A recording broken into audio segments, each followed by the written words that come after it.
யாராவது ஒருத்தர் உட்கார்ந்துருங்க. ஒருத்தர் மட்டும் பேசுங்க. உட்காருங்க. சட்டப்பேரவைத் தலைவர்களே, இது உணர்வுபூர்வமான பிரச்சனை. இதை பேசுவதற்கு அவருக்கு உரிமை உண்டு. ஏன்னா டெல்டா மாவட்டத்தை சேர்ந்தவர், இதில் பாதிக்கப்படக்கூடிய நபரும் அவரும் ஒன்று. ஆகவேதான் உணர்வுபூர்வமான பிரச்சனையை அவையுடைய கவனத்துக்கு கொண்டு வராங்க. ஏற்கனவே மாண்புமிகு முதலமைச்சர் அவர்கள் அரசின் தனி தீர்மானம் கொண்டு வந்தாங்க. அதை இங்கே முன்மொழியப்பட்டு வழிமொழியப்பட்டு விவாதத்துக்கு எடுத்துக் கொள்ளப்பட்டது. அப்பொழுது திருத்திய அந்த வாசகத்தை சேர்க்கப்படவில்லை.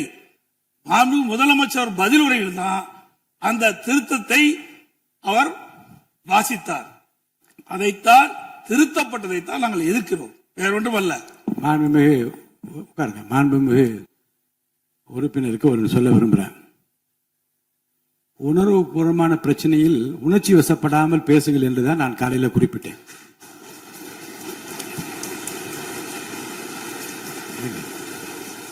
இன்னொன்று, இந்த மேகதாது பிரச்சனையில் மாண்புமிகு முதலமைச்சர் அவர்கள் எல்லாருடைய உணர்வையும் புரிந்து கொண்டுதான் இந்த நேரத்தில் தான் இதை நிறைவேற்ற வேண்டும் என்று காலத்தின் நேரத்தை பார்த்து சரியான தருணத்தில் இந்த தீர்மானத்தை முன்மொழிந்தார். தீர்மானத்தை முன்மொழிகிற போது எதிர்கட்சி தலைவர் ஒரு திருத்தத்தை கொடுக்கிறார். அந்த திருத்தத்தை ஏற்றுக்கொண்டு திருத்தங்களோடு அது முன்மொழியப்படுகிறது. அதை நான் அறிவிக்கிறேன். திருத்தங்களை எதிர்கட்சி தலைவர் விரிவாக விளக்கமாக பேசியதை இந்த அவையில் இருக்க எல்லோரும் கேட்டீர்கள். அவர் பேசுகிற போதே அவரை குறுக்கிட்டு, நீங்கள் இந்த திருத்தத்தை நாங்கள் ஏற்றுக்கொள்வதாக இல்லை என்ற கருத்தை சொல்லி இருந்தால் அதை விவாதத்திற்கு விட்டிருக்கலாம். இன்னும் அலசி ஆராய்ந்து பார்த்து கூட அதை சேர்த்திருக்கலாம். யாரும் எதிர்ப்பு தெரிவிக்கவில்லை. அடுத்து, நான் திருத்தங்களோடு இந்த தீர்மானம் அவையின் முடிவுக்கு விடப்படுகிறது, ஏற்போர் ஆம் என்று சொல்லுகிற போது கூட எழுந்து நின்று இதில் எங்களுக்கு ஏற்புடையது அல்ல என்று தாங்கள் கூறியிருந்தால் பொருத்தமாக இருந்திருக்கும்.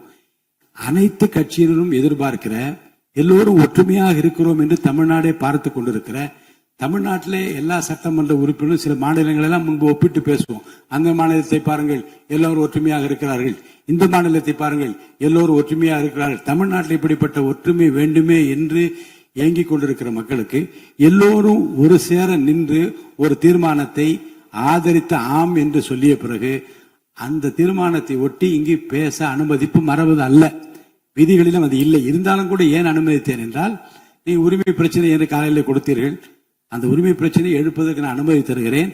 அவை முடிவதற்குள்ளாக அனுமதி தருவேன், அமருங்கள் என்று நான் சொன்னேன். நீங்கள் வெளியேறிய பிறகு இங்கே உறுப்பினர் கருத்தை எல்லாம் தெரிவித்தார்கள். மாண்புமிகு நீர்வளத்துறை அமைச்சர் விளக்கமாக இன்னும் விரிவாக மக்கள் ஏற்றுக்கொள்ளத்தக்கவே இந்த விளக்கத்தை எல்லாம் அளித்தார். அதைவிடவும் பொதுப்பணித்துறை அமைச்சர் சட்ட ரீதியாக என்னென்ன நடவடிக்கைகள் எல்லாம் ஏற்றுக்கொண்டார்கள். திராவிட முன்னேற்ற கழக ஆட்சியில் எப்படி ஒருங்கிணைப்பாக இருந்து இந்த கருத்துக்களை எல்லாம் சொன்னார்கள். முன்னாள் அனைத்து இந்திய அண்ணா திராவிட முன்னேற்ற கழக ஆட்சியிலே என்ன நடந்தது என்று இந்த பிரச்சனையில் அடிப்படையில் இருந்து நுனிவரை எல்லா விஷயங்களையும் அலசி ஆராய்ந்து பார்த்து இங்கே அவையிலே பேசிவிட்டார்கள். என்னை பொறுத்த வரைக்கும் மேகதாது பிரச்சனை பற்றி திரும்ப பெற்றுக்கொள்ளுங்கள் என்ற வார்த்தையோ, திருத்தங்களை ஏற்றுக்கொள்ள மாட்டோம் என்று சொல்லுகின்ற வார்த்தையோ உகந்தது அல்ல. மக்களும் ஏற்றுக்கொள்ள மாட்டார்கள், மாமன்றமும் ஏற்றுக்கொள்ளாது. எனவே அருள் கூர்ந்து அதை நீங்க தவிர்த்து விட்டு பேசுமாறு உங்களை அன்போடு கேட்டுக்கொள்கிறேன்.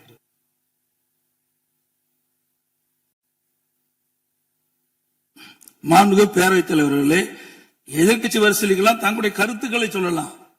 ஆனா பதில் உரையில மாண்புமிகு முதலமைச்சர் அவர்கள் குறிப்பிடுகின்ற பொழுது ஏற்கனவே 18/6/2026 அன்று மாண்பு உறுப்பினர் அவர்களுக்கு அரசின் தனி தீர்மானம் அனுப்பி வைக்கப்பட்டது.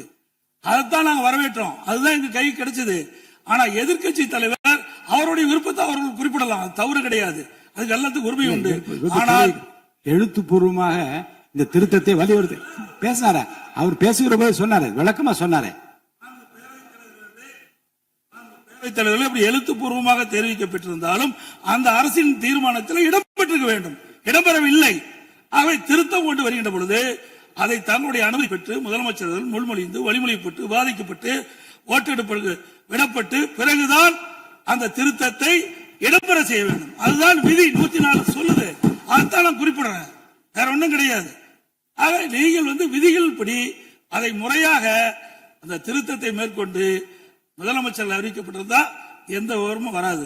அது மட்டுமல்ல, நீங்கள் ஏற்கனவே 18/6/2022 அன்று மாண்பு உறுப்பினர் அவர்களுக்கு அளிக்கப்பட்ட அரசின் தீர்மானத்தின் அடிப்படையில் என்னுடைய கருத்துக்கள்லாம் நாங்கள் சொல்லிட்டு வந்தோம்.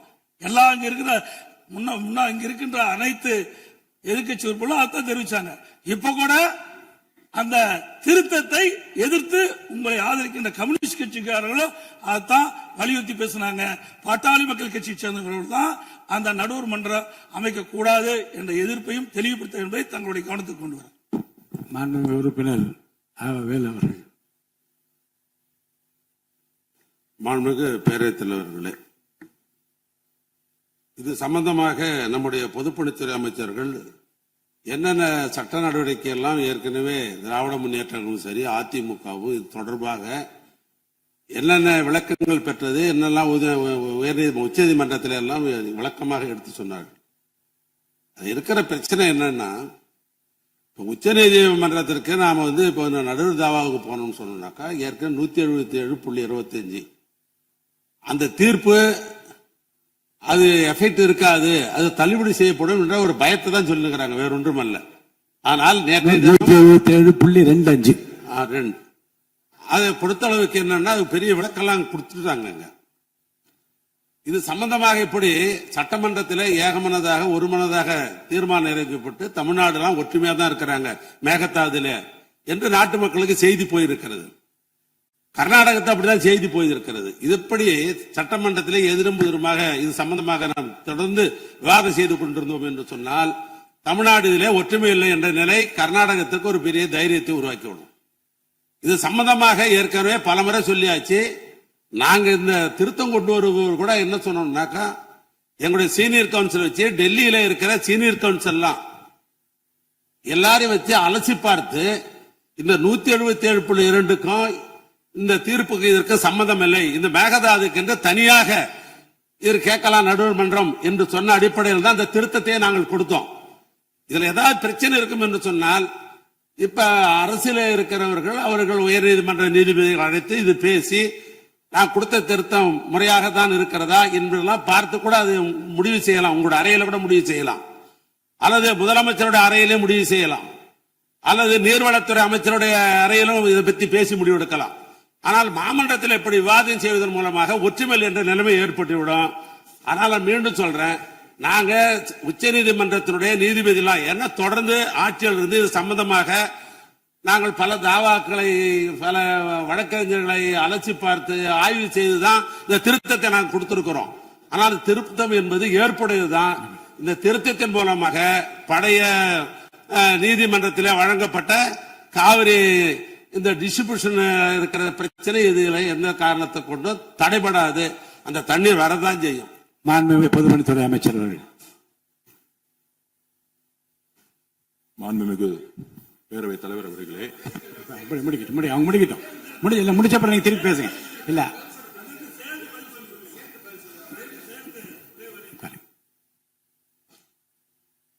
மாண்புமிகு பேரவைத் தலைவர்களே, இது ஒரு உணர்வுபூர்வமான பிரச்சனை. காவிரி நதிநீர் என்பது நம்ம தமிழ்நாட்டு மக்களுடைய உயிர்நாடி பிரச்சனை. அதனாலதான் இதை நான் மீண்டும் ஒரு தடவை வலியுறுத்தி பேசுறேன். ஏற்கனவே ஒவ்வொரு முறை பிரச்சனை வருகின்ற பொழுது அது எந்த அரசாங்கம் இருந்தாலும் சரி, திராவிட முன்னேற்ற கழகம் சரி, அதிமுக அரசாங்கம் சரி, அனைத்து கட்சி தலைவருடைய கூட்டத்தை கூட்டி ஆலோசனை நடைபெற்று அதுக்கு பிறகுதான் ஒரு முடிவு செஞ்சு சட்ட ரீதியாக நாம் நடவடிக்கை எடுத்த வரலாறு உண்டு. ஆனால் நடுவர் மன்றம் அமைக்கப்படும் என்ற ஒரு செய்தியை அனைத்து கட்சியுடைய தலைவர்களை அழைத்து பேசி சாதகவாதங்களை தெரிந்து பிறகு அதில் இருக்கின்ற குறைபாடுகளை நீக்குவதற்கு முடிவு செய்திருந்தால் சரியாக இருந்திருக்கும். இப்படித்தான் கடந்த காலத்தில் இருந்தது. ஆனால் எதையுமே எடுத்துக்கொள்ளாமல் அவர்களாகவே இன்றைக்கு மாண்புமிகு முன்னாள் பொதுப்பணித்துறை அமைச்சர் சொன்னாங்க. அதுல எனக்கு என்ன அவருடைய ஆட்சி காலத்தில் என்ன செஞ்சாங்க எங்களுக்கு முழு விவரம் தெரியாது. இருந்தாலும் கடந்த காலத்தில் நடுவர் மன்றம் கடந்த காலத்தில் இந்த காவிரி நதிநீர் பிரச்சனை வருகின்ற பொழுது, மேகதாது பிரச்சனை வருகின்ற பொழுது, அது அதிமுக ஆட்சியும் சரி, திராவிட முன்னேற்ற கழக ஆட்சியும் சரி, இன்றைக்கு அனைத்து கட்சி தலைவருடைய கூட்டத்தை கூட்டி அவருடைய கருத்துக்கள் எல்லாம் கேட்டு அதற்கு பிறகு சட்ட வல்லுநரோடு கலந்து பேசி இதுதான் உச்சநீதிமன்றத்தில் வழக்கு தொடரப்பட்டு கிடைக்கப்பட்ட தீர்ப்பு. அது மட்டுமல்ல, 2018ஆம் ஆண்டு இறுதி தீர்ப்பு வழங்கப்பட்டு விட்டது. இன்றைக்கு உச்சநீதிமன்றம் பல ஆண்டுகளாக சட்ட போராட்டம் நடத்தி இறுதி தீர்ப்பை பெற்றுவிட்டோம். அந்த இறுதி தீர்ப்புல தெளிவா குறிப்பிட்டிருக்குது. கீழ்ப்படுகை மாநிலத்தினுடைய அனுமதி ஒப்புதல் இல்லாமல் மேல்படுகை மாநிலம் காவிரி ஆற்றின் குறுக்கே வருகின்ற தண்ணீரை தடுக்கவோ தேக்கவோ திருப்பவோ முடியாது என்று தெளிவுபடுத்தி விட்டார்கள். மீண்டும் நடுவர் மன்றம் ஒன்று அமைக்கின்ற பொழுது சட்ட சிக்கல் ஏற்படும் என்பதை சுட்டிக்காட்ட விரும்புகின்றேன். இது உணர்வுபூர்வமான பிரச்சனை. 20 மாவட்ட மக்களுக்கு தண்ணீர் வழங்கக்கூடிய நீர் காவிரி நீர், அது மட்டும் டெல்டா மாவட்டம் பாதுகாக்கப்பட வேண்டிய ஒரு சூழ்நிலை இருந்து கொண்டிருக்கின்ற காரணத்தினாலே இதை உணர்வுபூர்வமாக சிந்தித்து செயல்பட வேண்டும் என்று அவருடைய கவனத்திற்கு கொண்டு வருகிறார்.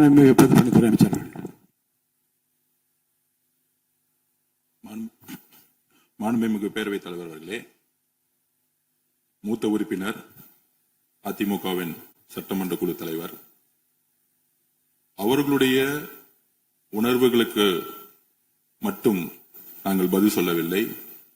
இது ஒட்டுமொத்த தமிழ்நாட்டுடைய உணர்வு, ஒட்டுமொத்த விவசாயிகளுடைய உணர்வு. இங்கு திமுக, அதிமுக, டிவிகே, தமிழ் வெற்றிக் கழகம் என்ற கருத்து வேறுபாடுகள் கிடையாது. மாண்புமிகு திமுகவோட உறுப்பினர் திரு வேலு அவர்கள் சொல்வது போல கர்நாடக சட்டமன்றத்தில் ஒருமித்த குரலுடன் அவர்கள் தீர்மானத்தை நிறைவேற்றுகிறார்கள். மாண்புமிகு மூத்த உறுப்பினர் அதிமுகவுடைய சட்டமன்ற குழு தலைவர் காலையில் வந்தார். உணர்வுடன் பேசுவதை விட கோபத்துடன் பேசினார். ஒரு வெற்றிக்கு கோபம் முக்கியம் அல்ல, நிதானமும் பொறுமையும், சட்டப்படி வல்லுநர்களுடைய ஸ்ட்ராட்டஜின்னு சொல்லக்கூடிய ஒரு தீர்வு. எங்களுடைய முதலமைச்சர் ஒவ்வொரு நொடியும் மேகதாது அணை விஷயமாக கடந்த 40 வருடங்களாக எந்த சட்டமன்ற குழுக்கள் இருந்ததோ உங்களுக்கெல்லாம் தெரியும். முன்னாள் முதல்வராக இருந்த அவருக்கு தெரியும். திரு உமாபதி அவர்களாக இருக்கட்டும், முக்கியமான சீனியர்ஸ் சொல்லக்கூடிய உச்சநீதிமன்றத்தில் இருக்கக்கூடிய சிங்வி அவர்களாக இருக்கட்டும், முகுல் ரோத்தனி அவர்களாக இருக்கட்டும், இந்த பிரச்சனையை சட்ட ரீதியாக எப்படி அணுகணும்னு ஒரு மிகப்பெரிய விவாதம் நடந்தது. இதுதான் மூத்த உறுப்பினர் அவையை புறக்கணித்து வெளியில் சொல்லும் பொழுது பாட்டாளி மக்கள் கட்சியுடைய உறுப்பினர்களும் சரி, இந்திய கம்யூனிஸ்ட் கட்சிகளுடைய உறுப்பினர்களும் நீங்கள் எழுப்பிய கேள்வியை எல்லா கேள்விகளுக்கும் நாங்கள் பதிலளித்தோம். எங்களுடைய தலைவர் ஜனநாயக பூர்வமானவர். 75 வருடங்களில் இல்லாத ஒரு மிகப்பெரிய சாதனை இன்று நிகழ்ந்து கொண்டிருக்கிறது. அது என்ன சாதனைனா, சட்டமன்றம் நேரலையில் ஒளிபரப்பாயிட்டு இருக்கு. அவருக்காக இது எந்த ஆட்சியிலும் செய்யவில்லை. அவருக்காக மீண்டும் ஒரு சுருக்கமாக பதிவு செய்கிறோம்.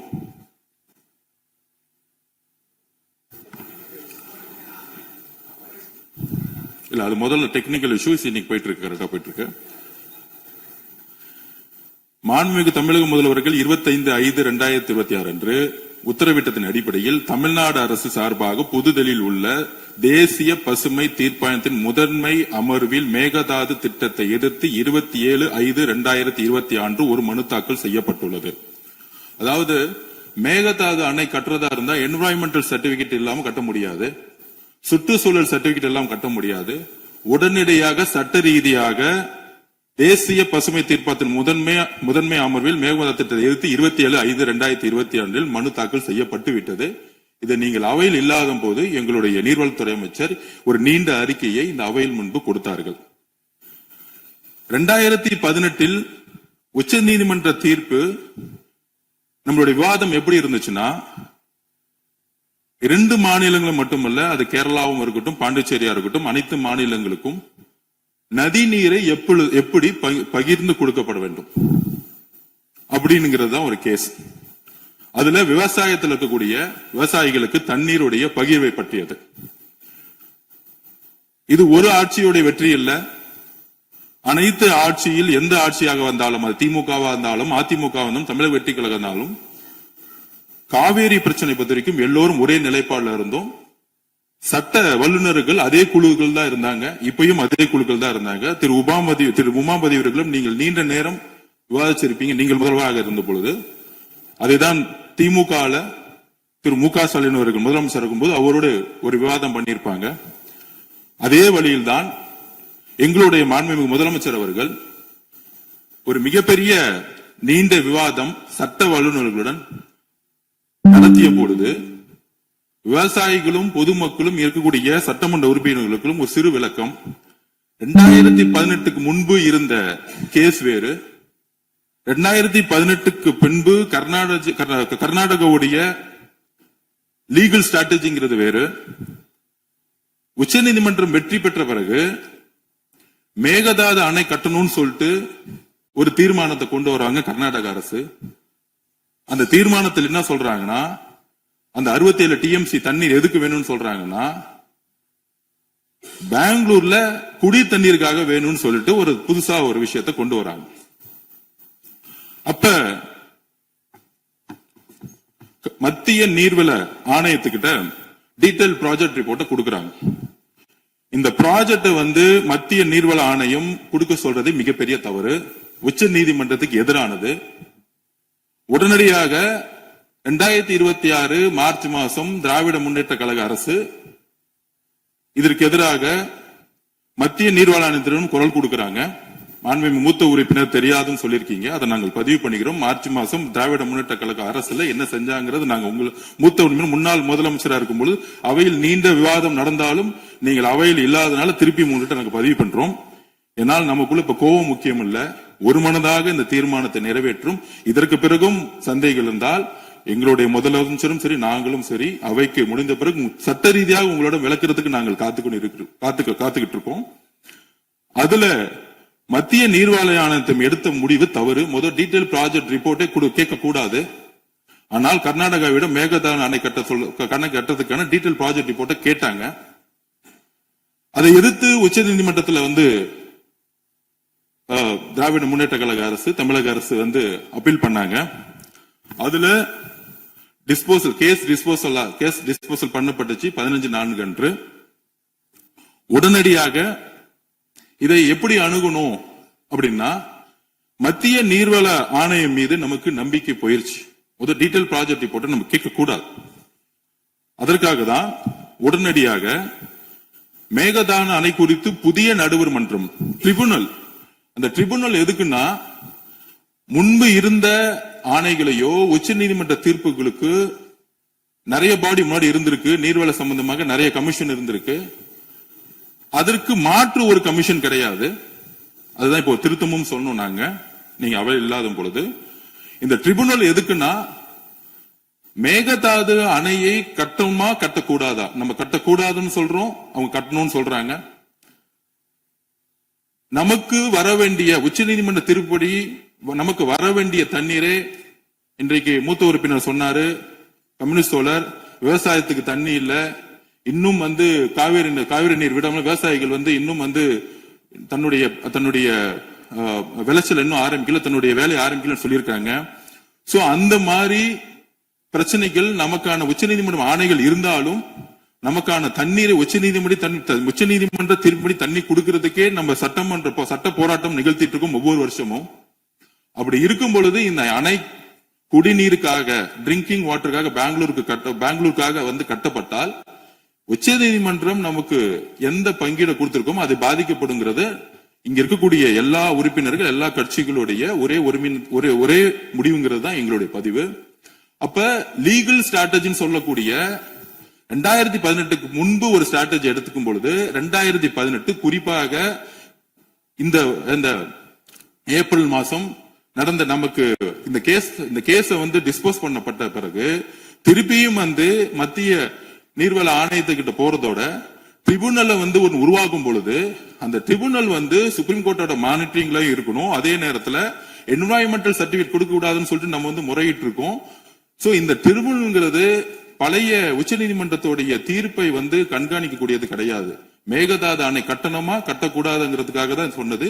இதை 40 வருஷமா எந்த சட்ட வல்லுநர்கள் நமக்காக குரல் கொடுத்து இரவும் பகலும் பாராமல் இதை 2018 வெற்றி பெற வைத்தார்களோ அதே சட்ட வல்லுநர்களுடைய ஆலோசனையை வழிகாட்டுதலை மாண்புமிகு முதலமைச்சர் அவர்கள் உள்வாங்கி அதற்கான சரியான திட்டங்களை பதிவு பண்ணிதான் இதுக்கான தீர்மானம் கொண்டு வரும் பொழுது மாண்புமிகு எதிர்க்கட்சி தலைவர் அவர்கள் 2026 மார்ச் மாசம் அரசு எடுத்த முடிவை கூறும் பொழுது இத சட்ட வல்லுநர்கள் ஆலோசனையை இந்த ட்ரிபுனல் அமைக்கணும்னு சொன்னதை உள்வாங்கி உடனே முதலமைச்சர் அவர்கள் நீங்க பார்த்திருப்பீங்க உடனடியா தன்னுடைய அறைக்கு சென்று சட்ட வல்லுநர்களுடன் டெல்லியில் இருக்கக்கூடிய முகுல் ரோத்னி ஆகட்டும், இங்க இருக்கக்கூடிய உமாபதி அவர்களா இருக்கட்டும், இங்க இருக்கக்கூடிய துறை வல்லுநர்களுடைய ஒரு ஷார்ட் டைம்ல ஒரு ஆலோசனை பண்ணி அத தீர்மானத்துல நம்ம நிறைவேற்றணும். மாண்புமிகு உறுப்பினரும் அந்த தீர்மானத்தில் நிற்கும் பொழுது நீங்களும்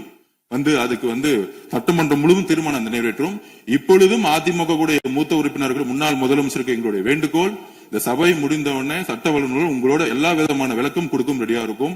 எங்களுடைய தமிழக அரசுடைய குறிக்கோள் எப்படி கர்நாடகத்துல என்றோரும் சேர்ந்து ஒரு தீர்மானத்தை நிறைவேற்றணுமோ அதே மாதிரி அதிமுகவுடைய மூத்த உறுப்பினர்கள் நீங்கள் இந்த தீர்மானத்தை நிறைவேறிச்சு அதை எந்த விதமான அப்செக்ஷன் இல்லாம உண்மையாக உறுதியாக குறிக்கிறோம். எங்களுடைய முதலமைச்சர் விவசாயிகளுடைய பிரச்சனைகளையும் உரிமைகளையும் எப்பொழுதும் விட்டுக் கொடுக்க மாட்டாருங்கிறதை இந்த அவையில் நாங்கள் பதிவு பண்றோம்.